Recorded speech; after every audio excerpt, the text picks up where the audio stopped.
channel everyone. My name is Jazz and today we are going to cover a topic which has been asked about quite a lot, and that is proper injection technique.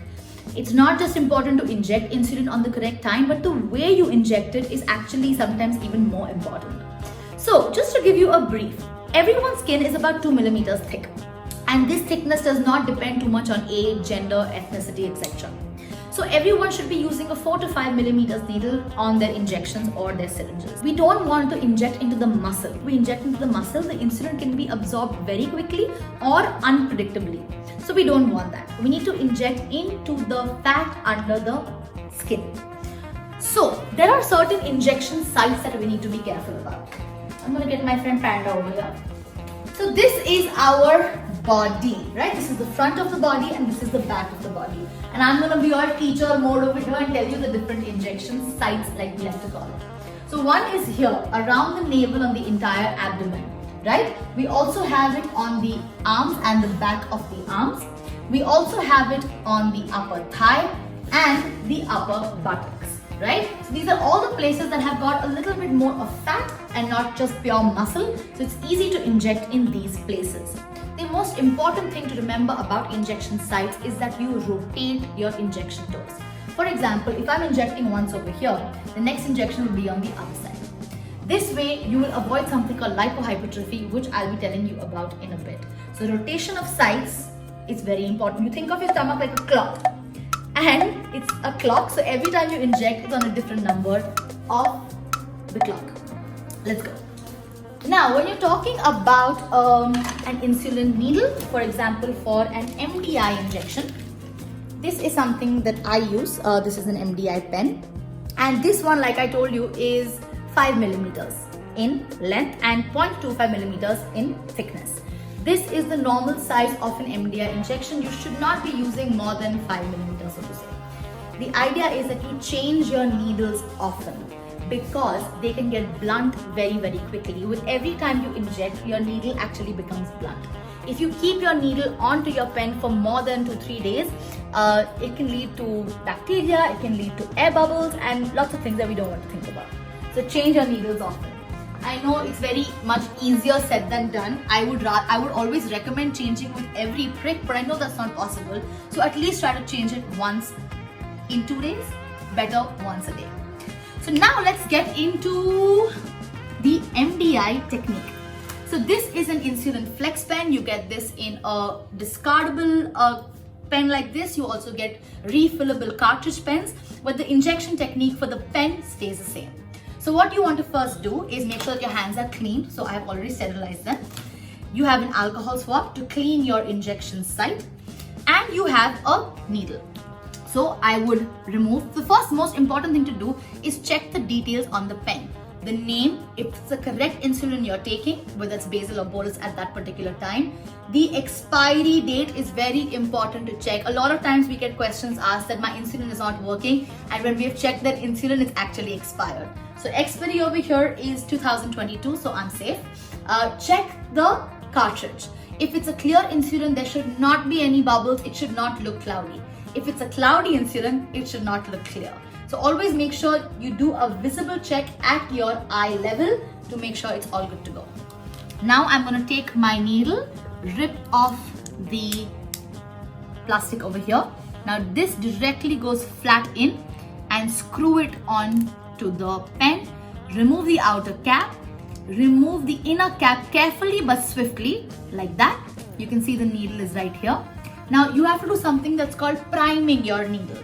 So I'm going to take this is a different recommendation. I always take 4 units. You can do it with 2 units. Some people do it with 6 units. Depends on your preference. So I'm going to just prime it with 4 units. Just make sure any of the air bubbles and stuff will just get primed. From there, you need to dial in your dose. So let's say right now I need to take 2 units of insulin. I dial it to the correct unit over here. Depending on which side you're taking it on, I'm going to take it on my abdomen for now. Some people do the skin lift, the pinch. Some people don't. I'll tell you the reason about this in a bit. Enter it at a 90-degree angle. Totally flat. You should not feel a pin. With your thumb, press it in. Hold it for a minimum of 8 to 10 seconds, keeping the plunger pressed. 6, 7, 8, 9, 10. Remove it flat out and you're good to go. Once it's done, what you need to do is discard it. So again, the outer cover, you take it back, unscrew it, and the needle is out.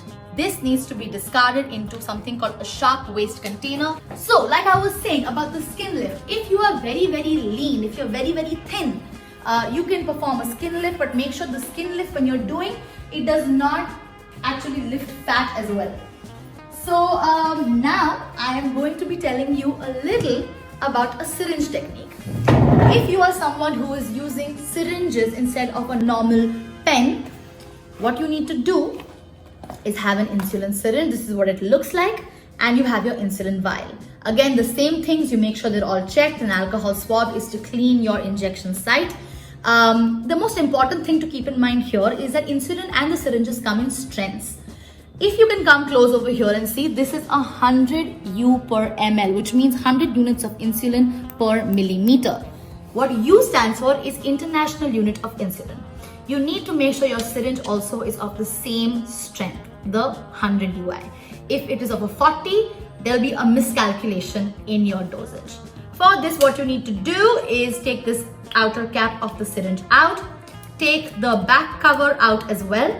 Here you're going to make sure that you draw in the amount of units you need to inject the air, flip it over, push it down into the insulin vial, inject the air into the vial. From there, keeping it pressed, you again flip it, and the amount of units you need to again take in. Do a visible check to see whether there are any air bubbles. And the same technique applies here. You do the skin pinch, or if not, if you're not doing a skin pinch, you don't need to. Put it in straight, use your index finger on the plunger and slowly inject the insulin in at 90-degree angle. I'm not going to take this insulin right now because I just bolused. I don't want to go into hypo.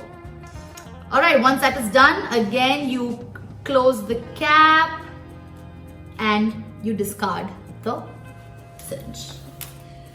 Right, now let's go into a little bit about insulin storage. Where do you store your insulin? In the fridge, obviously. It's very important to store the insulin in the fridge. It's supposed to be stored between 2 and 5 degrees, so not in the freezer. Welcome to all my magnets. We'll do a different video about all these magnets. But you make sure it's stored in the fridge, okay? Your insulin can be used at room temperature for about a month. If you live in a place like India or any of the tropical place which has temperatures in the day around 40 degrees, make sure that if you're traveling, you carry like a cooling pouch or have an ice pack with it. Otherwise, in direct sunlight heat, the efficacy of the insulin can decrease. So be very careful about that. Now, a very important thing to think about is something called lipohypertrophy.